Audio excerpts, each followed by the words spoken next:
Tiomine, en Sibérie.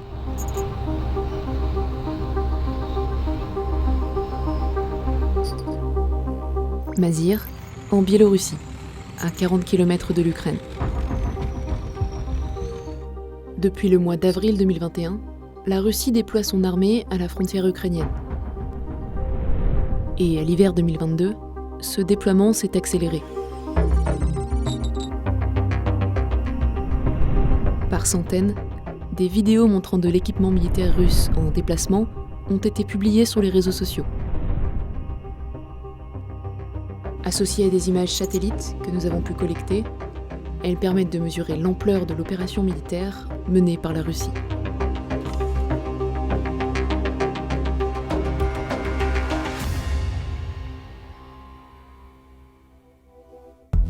Février 2022. À moins de 250 km des frontières ukrainiennes, au moins 15 camps militaires ont vu une augmentation inhabituelle de leur matériel de guerre. C'est le cas de celle-ci, à 20 km des frontières ukrainiennes. La voici, le 7 septembre 2021. Puis 3 mois plus tard, le 5 décembre. Le nombre d'appareils a doublé. On distingue notamment des pièces d'artillerie et des véhicules blindés.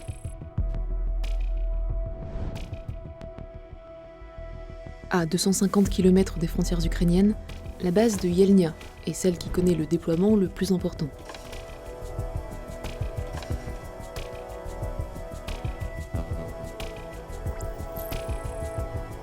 Au total, sur ces images satellites du 19 janvier 2021, on dénombre 1516 véhicules.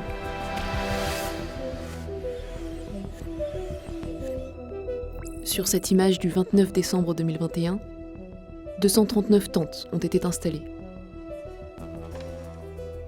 21 jours plus tard, le 19 janvier 2022, la neige qui les recouvrait a fondu sur une partie d'entre elles, signalant une présence humaine.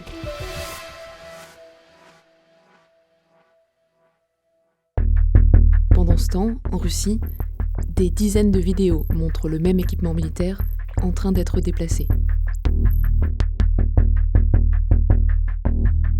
Dans cette vidéo, publiée le 18 janvier 2022, on observe des véhicules bâchés sur des trains.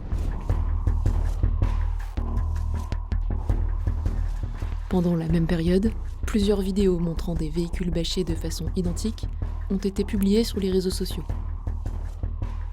La forme de ce châssis correspond à celle des véhicules du système de missiles balistiques dit Iskander.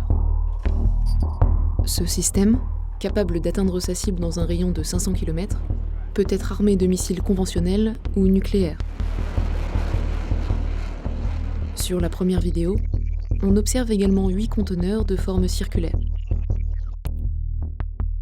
Ils sont identiques aux conteneurs transportant habituellement des missiles Iskander.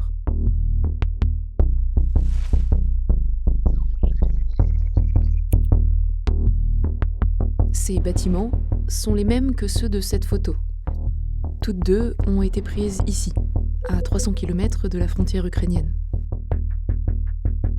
3 jours plus tard, le 21 janvier, cette photo est publiée par le média biélorusse Motolko. On y distingue de nouveau un véhicule du système de missiles balistiques Iskander. Cette photo a été prise ici, dans la ville d'Ossipovichi, en Biélorussie. Le 31 janvier 2022, sur des images satellites prises à Ossipovichi, on peut désormais apercevoir plusieurs véhicules du système Iskander. La Russie et la Biélorussie ont annoncé qu'elles conduiraient des exercices militaires conjoints entre le 10 et le 20 février 2022.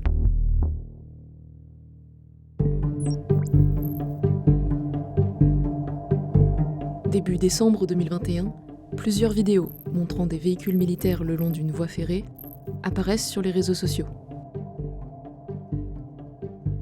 Elles ont été filmées à la gare de Maslovka, à 180 km de la frontière ukrainienne. Sur cette vidéo, on distingue plusieurs pièces d'artillerie de modèle 2S-19 MSTA. Elles sont capables de tirer des obus à environ 30 km et ont déjà été utilisées en Ukraine en 2014, côté russe.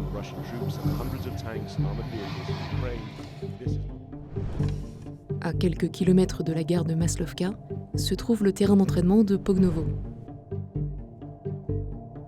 Sur cette image satellite prise le 16 janvier 2022, on voit que les mêmes pièces d'artillerie ont cette fois été stockées sur le terrain d'entraînement.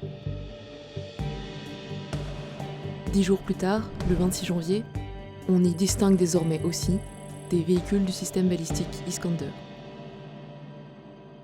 Au total, selon l'Ukraine et les États-Unis, environ 100 000 soldats ont été déployés à la frontière avec l'Ukraine entre avril 2021 et février 2022. Et l'armée russe ne converge pas vers l'Ukraine que par les terres. Le 4 février 2022, pour la première fois depuis 2018, des navires des flottes russes du Pacifique, de la mer Baltique et du Nord se trouvaient en mer Méditerranée. Le 26 janvier, la Russie annonçait également le déploiement de chasseurs Su-35S et de systèmes de défense anti-aérien en Biélorussie. Fin janvier 2022, en plein statu quo diplomatique, les États-Unis et plusieurs pays européens ont menacé la Russie de lourdes conséquences en cas d'agression contre l'Ukraine. Желая избежать подобного негативного развития ситуации, а мы хотим его избежать, нужно по-настоящему учитывать интересы всех стран, в том числе и России. With Russia's continuing its buildup of its forces around Ukraine, we are ready no matter what happens.